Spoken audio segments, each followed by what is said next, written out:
Meus irmãos, a paz do Senhor, Paulo Souza aqui no nosso canal Discipulando com a Bíblia.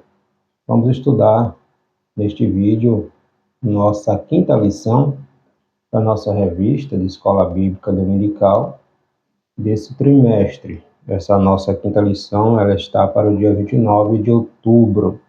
O título, Uma Perspectiva Pentecostal de Missões. Nós estamos estudando nesse trimestre obra missionária até os confins da terra, pregando o Evangelho a todos os povos até a volta de Cristo. Vamos falar sobre a importância do revestimento de poder, o batismo no Espírito Santo.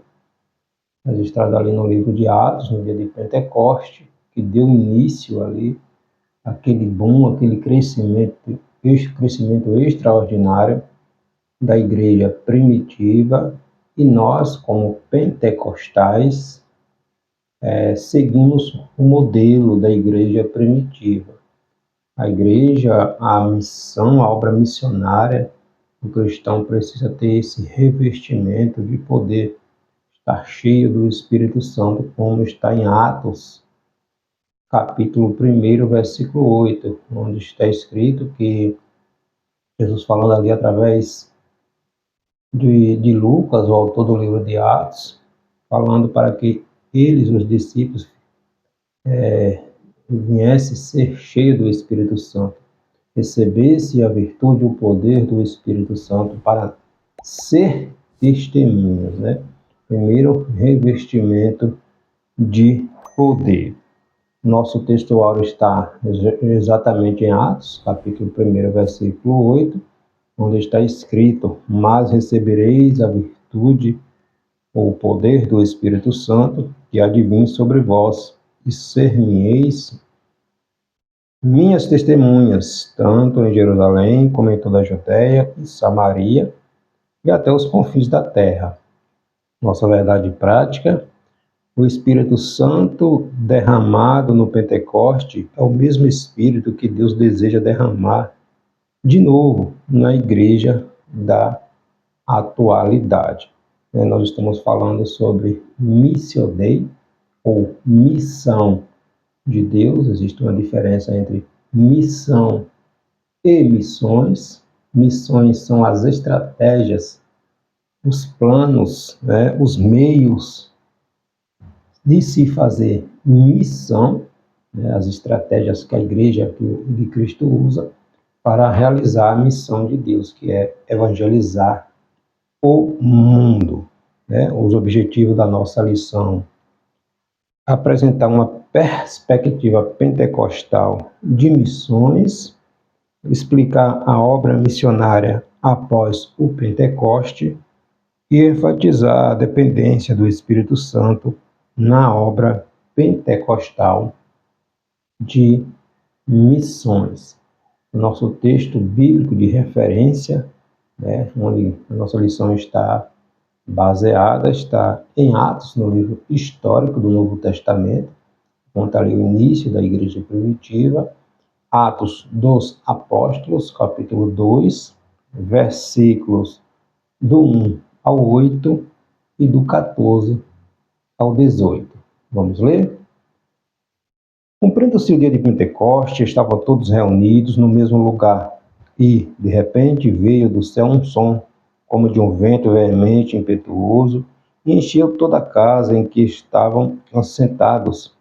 E foram vistas por eles línguas repartidas como que de fogo, as quais pousaram sobre cada um deles, e todos foram cheios do Espírito Santo, e começaram a falar em outras línguas, conforme o Espírito Santo lhes concedia que falassem.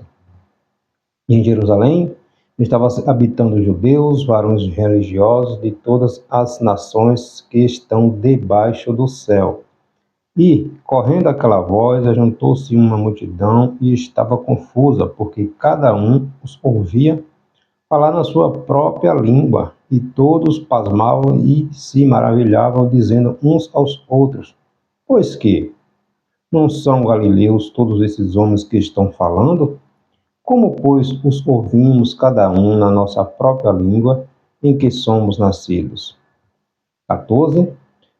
Pedro, porém, pondo-se em pé com os 11, levantou a voz e disse-lhes: Varões, judeus, e todos os que habitais em Jerusalém, seja-vos isto notório e escutai as minhas palavras. Estes homens não estão embriagados, como vós pensais, sendo esta a terceira hora do dia. Mas isto é o que foi dito pelo profeta Joel. E nos últimos dias acontecerá, diz Deus, que do meu espírito derramarei sobre toda a carne, e os vossos filhos e as vossas filhas profetizarão, os vossos jovens terão visões, e os vossos velhos sonharão sonhos. E também do meu espírito derramarei sobre os meus servos e minhas servas naqueles dias, e profetizarão. Glória a Deus. Relatando aqui o dia de Pentecoste, né, quando todos aqueles 120 estavam reunidos e de repente veio o Espírito Santo derramando extraordinariamente graça sobre a vida deles, sobre eles, e começaram a falar em outras línguas, um sinal evidente do batismo no Espírito Santo de Deus.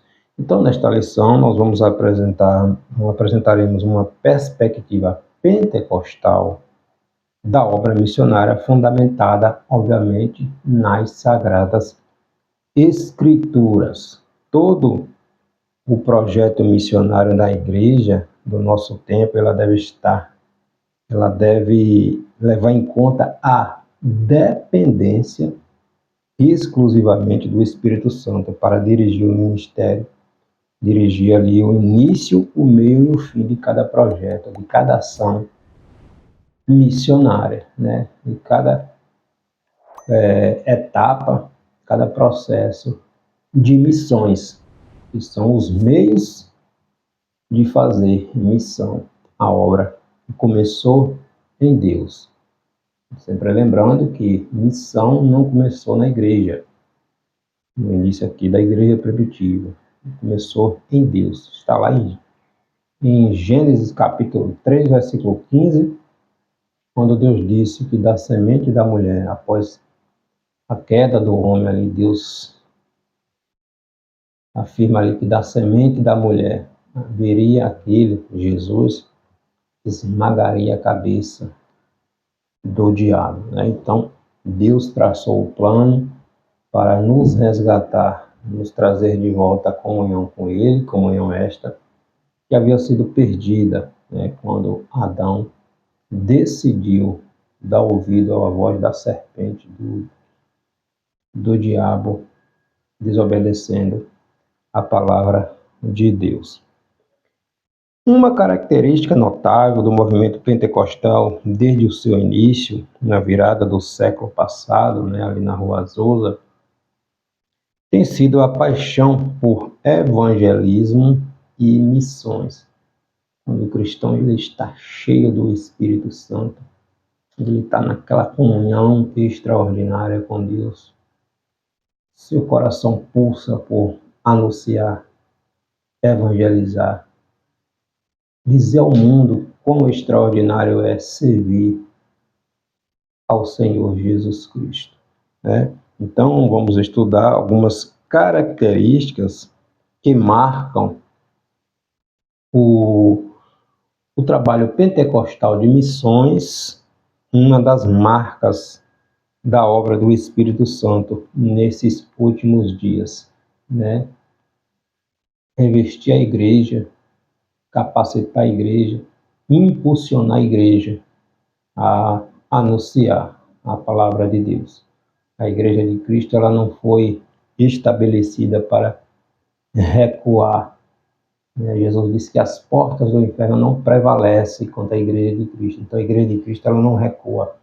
Ela se posiciona, ela vai à frente, ela invade o território do inimigo, ela saqueia as almas, continua avançando, porque ela não está sozinha, ela não está separada da cabeça, que é Jesus.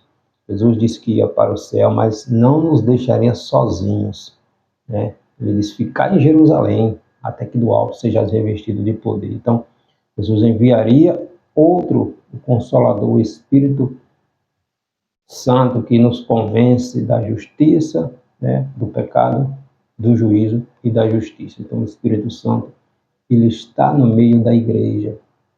A igreja de Cristo, ela não subsiste sem o Espírito Santo, né? Ela estaria morta se o Espírito Santo não estivesse no meio da igreja. O primeiro tópico da nossa lição: uma perspectiva pentecostal de missões. Somos evangélicos. Historicamente, o evangélico cristão, ele é conhecido como alguém que enfatiza, primeiro, o compromisso pessoal com Jesus a partir do novo nascimento. No Evangelho escrito pelo apóstolo João, capítulo 3, está lá Jesus discorrendo, João discorrendo o diálogo com Jesus e Nicodemos, onde Nicodemos era um mestre da lei, um conhecedor do Pentateuco, né? Ele era mestre, ele ensinava. E, no entanto, quando ele tem aquele encontro com Jesus, Jesus vai dizer que se não nascer de novo, ou seja, em outras palavras, se não houver uma transformação interior, né, uma mudança de mentalidade, de atitude, de comportamento, uma dependência de Deus, absolutamente tudo perde o sentido. Não adianta todo o conhecimento, ser um homem, a mulher mais intelectual, mais culta do mundo. Isso não vai salvar, isso não vai levar para o céu. O que vai levar para o céu é reconhecer que somos dependentes exclusivamente da graça. E esse reconhecimento só vem através da fé, acreditando. Sem fé, é impossível nós acreditarmos em Deus, nós sermos salvos, né? Então, Jesus diz a Nicodemos: ó Nicodemos, necessário é nascer de novo, né? Nascer do Espírito, reconhecer que sem Deus, sem o sacrifício de Cristo, não vamos chegar ao céu de jeito nenhum. Nesse mesmo capítulo, João 3, versículo 18, Jesus vai conversando com Nicodemos também. Jesus vai dizer: quem não crê em mim já está condenado. Não é que essa pessoa seja uma pessoa má, é porque Jesus é o único caminho. Então, posso ser o homem mais filantropo do mundo, né? Posso fazer todos os tipos de obra social, né? Posso ser o bambambam da área social, mas isso não vai me levar para o céu, porque não é por obras, é através de Cristo. Então Jesus vai dizer: quem não crê já está se condenando. Não é Cristo que condena, é a pessoa que se autocondena quando ela não reconhece, não aceita Jesus como seu Salvador, porque Jesus é o único que salva, é o único que nos leva a Deus. Então, o compromisso pessoal com Jesus a partir do novo nascimento, a autoridade bíblica, porque a palavra de Deus, como está lá em 2 Timóteo, capítulo 3, versículo 16, ela é divinamente inspirada, né? Ela é proveitosa para nos ensinar, nos corrigir, nos instruir. Então, a palavra de Deus, ela é absoluta, ela não é relativa, ela não erra, ela não se contradiz, porque Deus não se contradiz. Logo, a Bíblia Sagrada, se ela é, e ela afirma categoricamente que ela é a palavra de Deus, ela não contém, ela é a palavra de Deus, Deus não falha.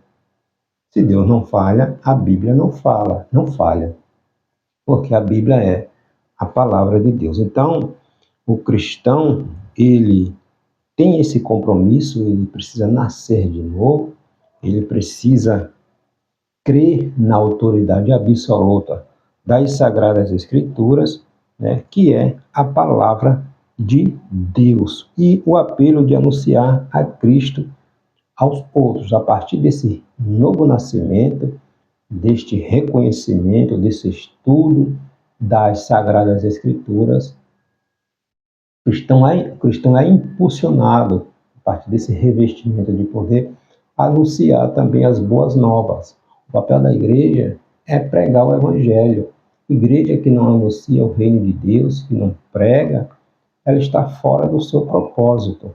Né? Ela está fora do seu propósito. Então, está lá em Marcos, capítulo 16, versículo 15. O ide do Senhor. Irmos pregarmos, anunciarmos a palavra, o reino de Deus, né? Como está lá nas 5 solas, né, de Martinho Lutero da Reforma Protestante, somente as Escrituras, somente a Bíblia Sagrada é a palavra de Deus, né? Somente Cristo, só Cristo salva, não há outro que salva, somente pela graça, né? É preciso crer, o cristão precisa acreditar que a graça imerecida, o favor imerecido, nós não merecíamos, né? Jesus quitou esta dívida que nós tínhamos, né? Não com o diabo, mas com Deus, né? Jesus pagou a nossa dívida, né? Somente pela fé, né? Somente pela fé, e glória somente a Cristo. Então, é necessário que o cristão nasça de novo, ele reconheça que somente as Sagradas Escrituras, que ela é a palavra de Deus, que ela não contém, que ela não se equivoca, que ela não se contradiz, né? E ser revestido, buscar um revestimento de poder, um revestimento do Espírito Santo. O Espírito Santo já habita no cristão. Quando ele aceita Jesus como seu Salvador, o Espírito Santo passa a habitar nele. Mas o revestimento de poder é algo mais, é algo separado, é uma capacitação, um revestimento do poder do Espírito Santo para ser testemunha, para continuar anunciando o reino de Deus. Nós somos pentecostais, existem os cristãos pentecostais e os tradicionais. Com o termo pentecostal, nos referimos ao crente que crê que a experiência do Espírito Santo que ocorreu com os apóstolos no dia de Pentecostes, de acordo com o relato do livro de Atos dos Apóstolos, essa experiência pode acontecer hoje também, né? A experiência com o Espírito Santo hoje não é diferente da experimentada, né, pelos cristãos do primeiro século, né? O pentecostal, o cristão pentecostal, ele vive, ele acredita, ele vive aquilo que os pentecostais, que os cristãos do primeiro século, da igreja primitiva, também viviam, né? Esse revestimento, esse batismo, essa glossolália, esse falar em outras línguas. Então, como os cristãos tradicionais, as igrejas tradicionais, elas acreditam que aquele revestimento, aquele batismo, aquela falar em línguas cessou, foi apenas ali para a igreja primitiva. Os pentecostais não acreditam que essa manifestação do poder de Deus, o batismo, falar em outras línguas, continuam na igreja nos nossos dias também. Ela não cessou. Contribuição pentecostais às missões. Uma das contribuições pentecostais mais significativas para as missões modernas é a ênfase do papel indispensável, insubstituível, inalterável, né, do Espírito Santo no complexo desafio de plantar igrejas onde Cristo ainda não foi anunciado. Então, o Espírito Santo, ele é o agente, né? Nós sempre estamos relatando aqui nas nossas lições. E como a missão começou em Deus, Deus Pai enviou o Deus Filho, Jesus Cristo. Jesus Cristo veio, encarnou, nasceu, cresceu, iniciou seu ministério, morreu, ressuscitou e foi ao céu. E, como está lá em João capítulo 16, ele diz que ia para o céu, mas não deixaria a igreja órfã, enviaria outro Consolador. Então, Deus Pai enviou Deus Filho, Deus Pai e Deus Filho enviou Deus Espírito Santo. O Espírito Santo veio habitar no meio da igreja, e o Deus Pai, o Deus Filho, Deus Espírito Santo, a Trindade, envia a igreja, o Espírito Santo, no meio da igreja do Senhor. Então, o Espírito Santo ele é indispensável para a obra missionária, porque é o Espírito Santo quem convence o homem, a mulher, do seu estado de pecado e de que ele precisa ser regenerado, né? Ser transformado. Esse entendimento está na base do constante crescimento evangélico depois das missões operadas pela obra pentecostal. O sucesso das missões pentecostais está ligado diretamente ao lugar que damos ao Espírito Santo, um lugar semelhante ao que os cristãos, os crentes do Novo Testamento, deram em Atos, registrado ali em Atos dos Apóstolos. Então, sem o Espírito Santo fica impossível a obra missionária, o evangelismo crescer, porque é o Espírito Santo, obviamente, que convence de que precisamos ser regenerados, né? Para nós, os pentecostais, é indispensável e inegociável o poder do Espírito Santo na prática da obra, na prática de missões, né? Então, o que é pentecostal? Só para a gente termos um entendimento. O que é pentecostal? Pentecostal, ele se refere às igrejas, o pentecostal clássico se refere às igrejas pentecostais que se separaram das igrejas chamadas históricas do protestantismo, no início ali do século passado, né? O que ocasionou a ruptura, essa ruptura, foi a crença de que o evento do dia de Pentecostes, mencionado ali em Atos capítulo 2, versículo 4, a seguir, refere-se a uma experiência disponível para os cristãos de todas as eras, os tradicionais, os irmãos batistas, tradicionais, os presbiterianos, os metodistas, enfim, esses irmãos tradicionais, eles acreditam que aquela manifestação, ele falar em línguas cessou, né?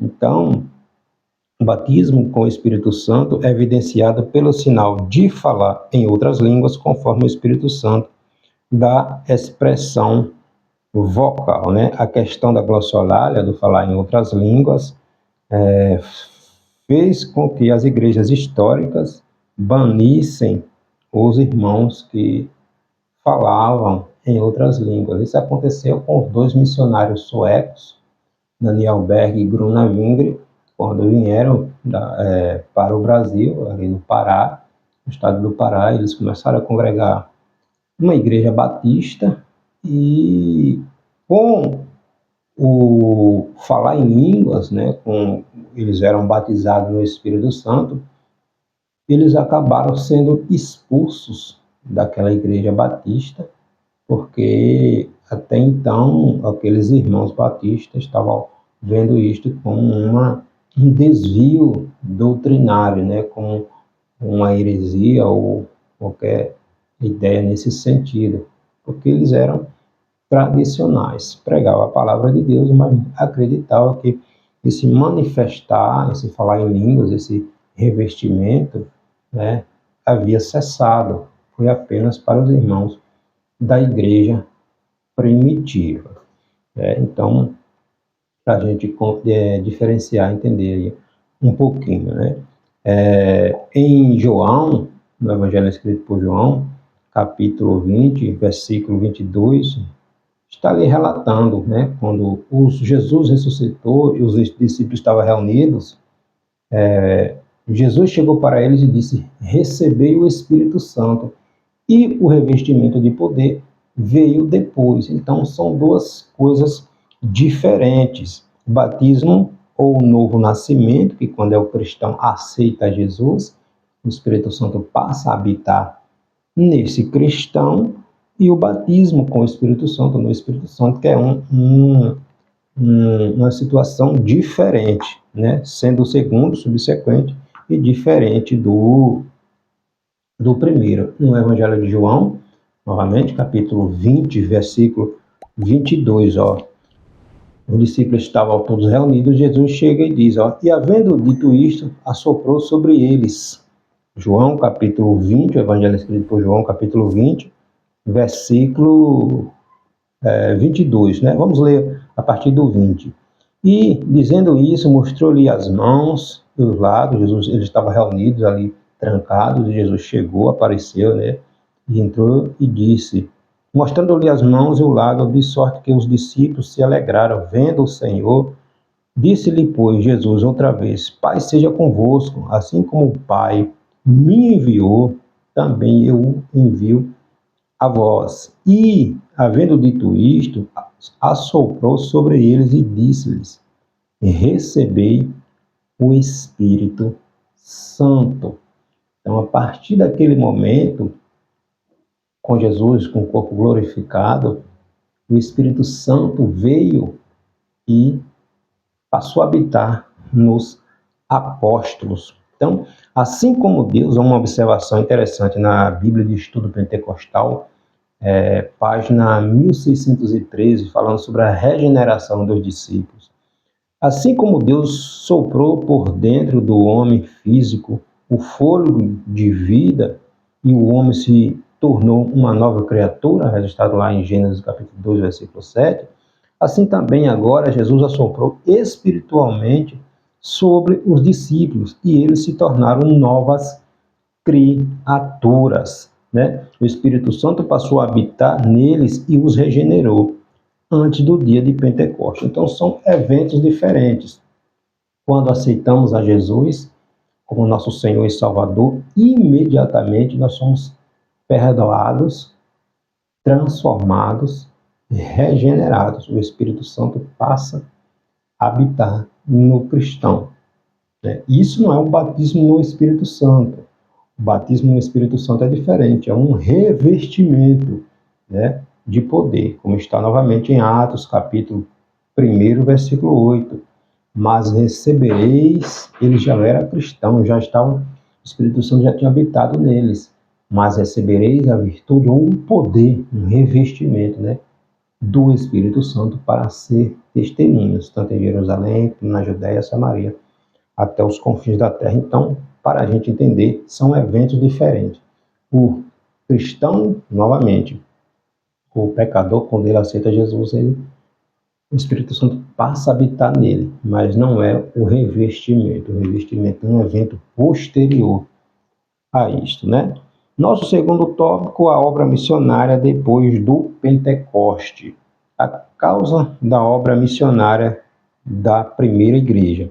A descida do Espírito Santo no dia de Pentecostes é o acontecimento que impulsiona a obra missionária da primeira igreja. Jesus disse aos discípulos que, uma vez capacitados pelo poder do Espírito Santo, eles seriam suas testemunhas até os confins da terra, como está em Atos capítulo 1, versículo 8. Então, o período em que a igreja cristã viveu seu maior crescimento foi o do primeiro século da nossa era, por causa deste revestimento. Os irmãos, na ousadia do Espírito Santo, nós vemos Pedro ali no cenáculo, ali no templo, pregando na autoridade do Espírito Santo. Os apóstolos eram perseguidos, presos, mesmo assim, com aquele impulsionamento, com aquela ousadia dada pelo Espírito Santo, eles deram glória a Deus por terem sido açoitados por amor a Cristo. Então o Espírito Santo, ele é extraordinário. Quando temos esse entendimento de que vale a pena ser fiel, de que vale a pena passar por situações que o cristão passa, né, para que o reino de Deus expanda, para que a glória de Deus, o reino de Deus cresça em nossa vida, para que almas sejam alcançadas para a glória de Deus. Então isso é extraordinário. Então vale a pena ter esse entendimento de que Deus não deve nada para ninguém, né? Quando estamos na incumbência, nesse entendimento de que nós estamos aqui na missão que Deus nos confiou, a igreja, é a agência missionária de Deus. Jesus iniciou a obra missionária ali no Novo Testamento, indo, anunciando, enviando, e foi para o céu e deixou essa responsabilidade com a igreja. Ide por todo mundo, pregai o evangelho a todas as nações, povos, línguas, etnias, para que o reino de Deus alcance a todos. Então, esta é uma responsabilidade inegociável. A igreja precisa atuar, fazer missão. Jesus disse aos seus discípulos que, uma vez capacitado pelo poder do Espírito Santo, ele seria suas testemunhas. Os 8 primeiros capítulos do livro de Atos dos Apóstolos, o livro histórico do Novo Testamento, que conta a história da igreja, explicam a razão desse crescimento. Antes de sair para alcançar as nações com o Evangelho, os discípulos deveriam estar revestidos de poder, o revestimento de poder do Espírito Santo. Depois de serem cheios do Espírito Santo, os discípulos puderam compartilhar a mensagem do Evangelho de Cristo Jesus com outras pessoas, além das fronteiras da Palestina, das fronteiras de Israel. Atos dos Apóstolos destaca a atuação dos apóstolos, do apóstolo Paulo, destaca ali a atuação do apóstolo Paulo, considerado o maior missionário da igreja primitiva. Vale lembrar que Saulo, ou Paulo, era um perseguidor ferrenho dos cristãos antes de sua conversão, registrado ali em Atos capítulo 9, onde ele estava indo para Damasco, perseguindo os cristãos. Paulo, estabeleceu igreja nas 4 províncias, províncias romanas, na Galácia, na Macedônia, na Acaia e na Ásia. Também são registrados trabalhos importantes de outros homens e mulheres de Deus. Nós vemos ali em Atos dos Apóstolos, são registrados trabalhos de outros homens e mulheres de Deus, cheios do Espírito Santo. Barnabé, Pedro, Silas, que foi um dos companheiros de Paulo durante a segunda viagem ali missionária. Filipe, o evangelista, está registrado ali em Atos, capítulo 8, capítulo 9, capítulo 8, capítulo 9. João Marcos, um escritor do Evangelho de Marcos, ele era parente ali de Barnabé. Apolo, Áquila e sua esposa Priscila. Então, tantos homens e mulheres de Deus que, no revestimento do poder do Espírito Santo, agiram, atuaram, pregaram, e o reino de Deus se expandiu. Filipe, o evangelista, um dos diáconos, estava registrado em Atos capítulo 6, foi o primeiro missionário transcultural enviado a pregar a um africano. Está lá em Atos capítulo 8, versículos do 26 ao 30, quando ele desceu para Samaria por causa da perseguição após a morte de Estevão. Ele desceu para Samaria pregando, fugiu de Jerusalém para não ser morto, para não ser morto, e desceu para o território samaritano. Mas esse revestimento de poder, essa capacitação, Filipe desceu para Samaria e pregou Cristo, a ressurreição de Cristo, Jesus como Salvador. E os samaritanos creram, creram na mensagem de Filipe. A ação foi tão extraordinária que foi obrigado Pedro e João irem para Samaria para ajudar ali na obra missionária que Filipe estava fazendo. De lá, o Espírito enviou Filipe para o deserto. O anjo levou Filipe ali para o deserto de Gaza, uma área ali onde um eunuco, um superintendente da rainha da Etiópia, Candace ali, ele estava tinha saído de Jerusalém, tinha ido para Jerusalém para adorar, e estava lendo a passagem ali do profeta Isaías, onde falava que Jesus estava falando que ele tinha ido para um matadouro com ovelhas sem se expressar, muda, E aí o eunuco pergunta a Filipe de quem o profeta estava falando, se Isaías está falando dele mesmo ou de outra pessoa. Filipe, conhecedor, por isso o cristão ele precisa ter conhecimento da palavra de Deus, ele precisa meditar e estudar, porque a oportunidade vai chegar. E se o cristão não estuda, como é que ele vai defender a causa do evangelho, Filipe era um estudioso, sabia E aí o Espírito Santo usou aquele conhecimento que Filipe tinha, o revestimento que estava em Filipe, o poder do Espírito Santo, e Filipe chegou, subiu no carro ali com aquele eunuco e começou a anunciar Jesus Cristo.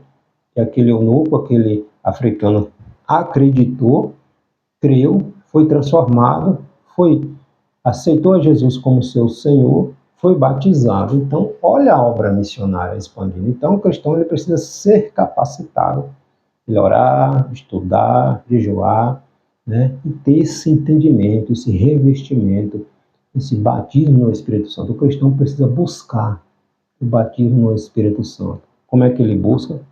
Desejando, consagrando, pedindo, né? Orando e esperando, confiante que o Espírito Santo batizará, né? É uma promessa do Pai. Então, Filipe foi um missionário transcultural, né? Enviado a pregar ali aquele africano, registrado ali em Atos, capítulo 8.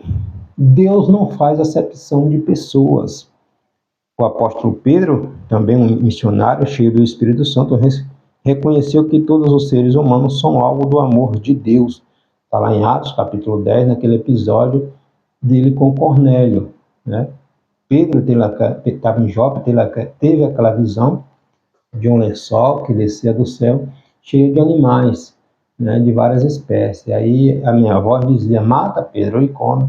Aí Pedro diz, nunca, Senhor, pois na minha boca não entrará nada impuro, imundo. Aí Jesus vai dizer, não chame de imundo aquilo que Deus purificou. Então, a mensagem do Evangelho não era só para judeus, para judeus e não judeus. Então, Pedro entendeu que a salvação não era apenas para os judeus, mas para todos quanto aceitarem o Senhor Jesus Cristo como Senhor e Salvador, né? Paulo também se tornou um apóstolo dos gentios.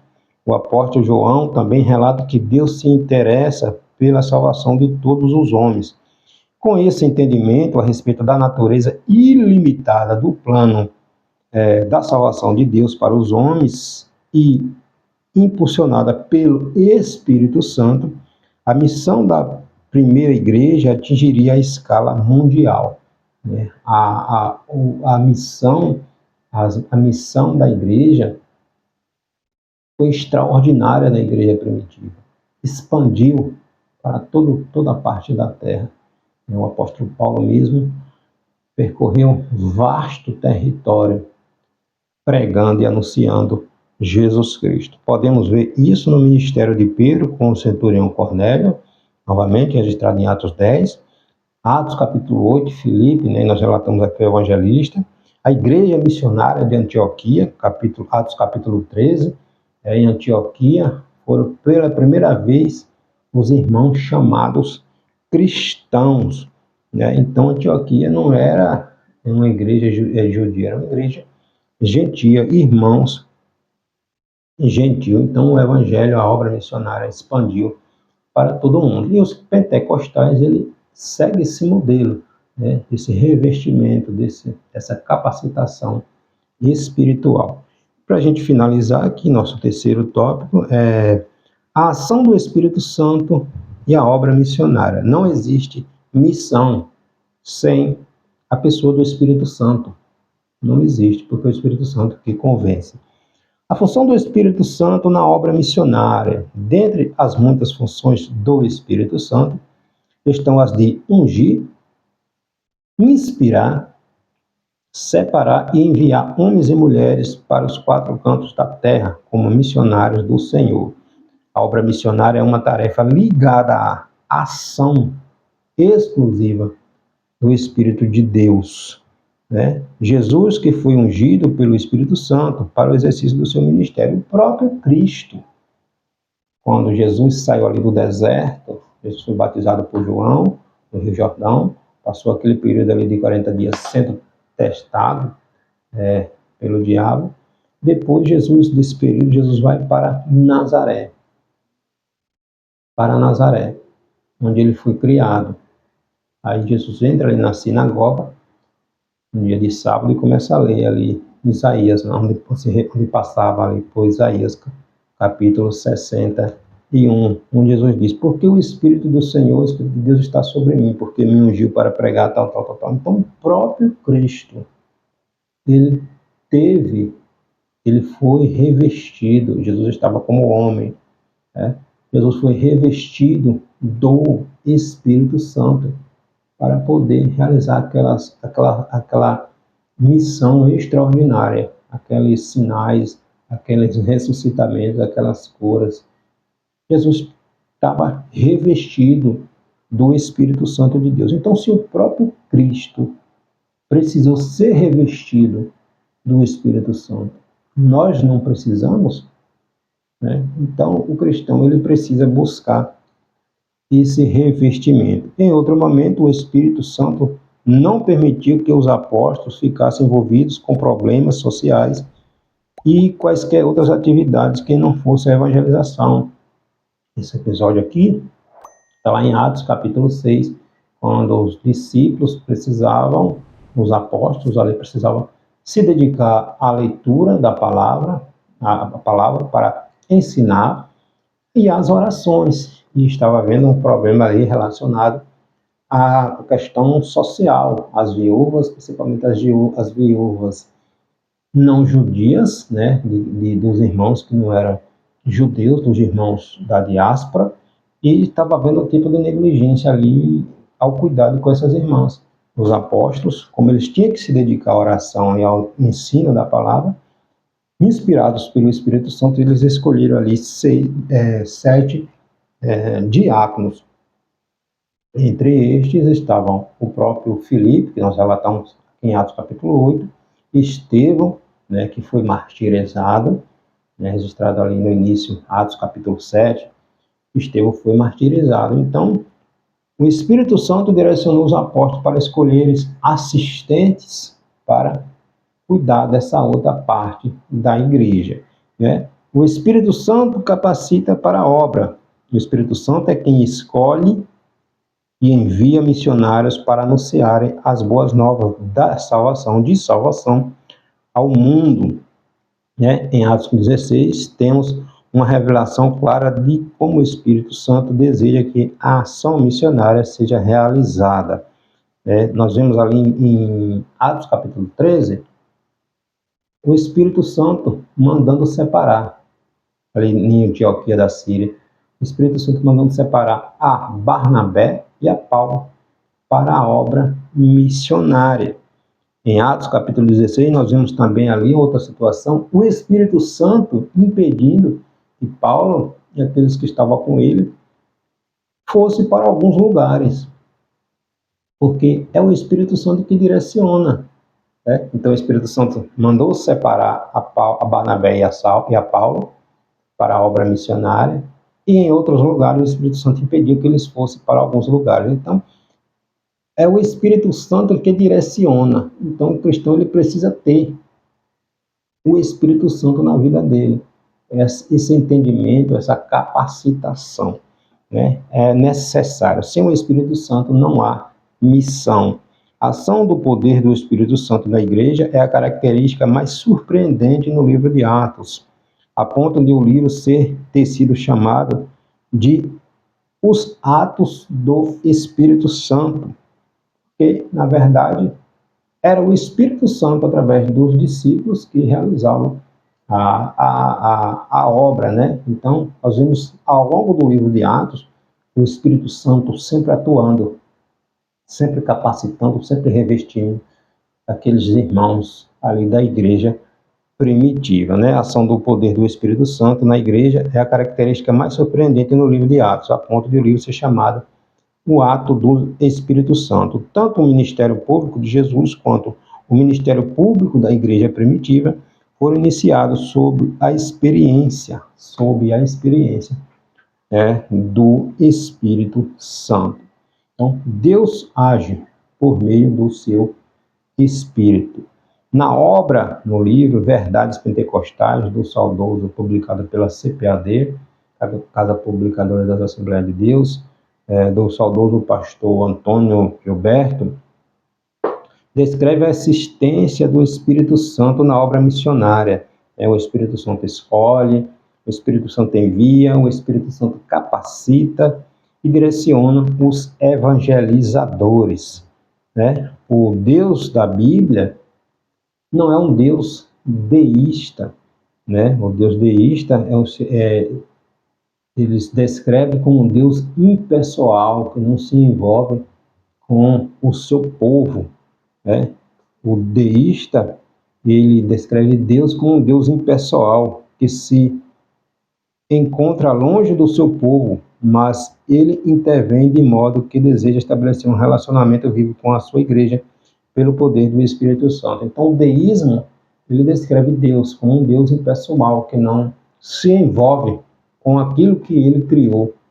Então, não é isso que a palavra de Deus, a Bíblia Sagrada, nos ensina. Deus não abandonou o homem quando o homem deu as costas, quando o homem pecou.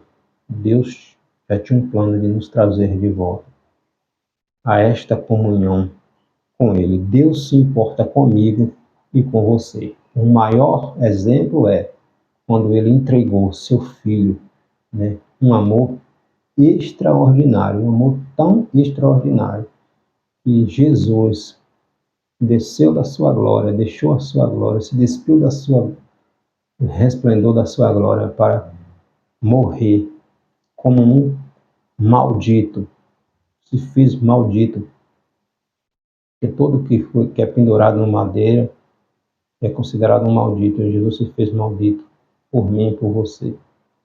O peso, a carga que estava sobre mim e sobre você, Jesus levou sobre ele para nos trazer de volta, para nos dar oportunidade de escape que nós não tínhamos. Então, amor extraordinário igual a esse não existe. Então, Deus não é um Deus impessoal, como declaram os deístas. Deus se importa comigo e com você. Né? Então, a igreja que dá espaço para a atuação do Espírito Santo será um celeiro de evangelismo com eficácia e direção divina. E essa expectativa de atividade do Espírito Santo direta na obra missionária é uma ênfase dos pentecostais, assim como os irmãos da igreja primitiva. Né? Então, a que nos referimos com o termo pentecostal? Né?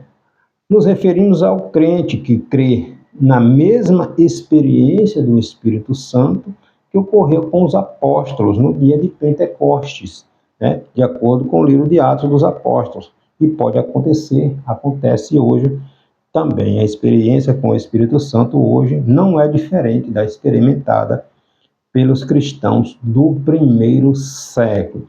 Né? E uma das mais significativas contribuições pentecostais para as missões modernas, atuais, é a ênfase no papel indispensável do Espírito Santo no complexo desafio de plantar novas igrejas onde Cristo ainda não foi anunciado. Então, sem o Espírito Santo, sem o revestimento, sem essa capacitação, não tem como fazer missões. Então, novamente, a obra missionária, ela precisa ter, o cristão precisa ter este entendimento. Sem este revestimento, o cristão pentecostal, por sua própria natureza, ele segue aquele modelo de Jesus. Ele tem esse desejo dentro de si, de pregar o evangelho, de anunciar, de ir, de fazer o ID do Senhor. Amém?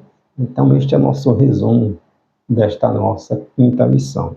Uma perspectiva pentecostal de missões. Deus abençoe.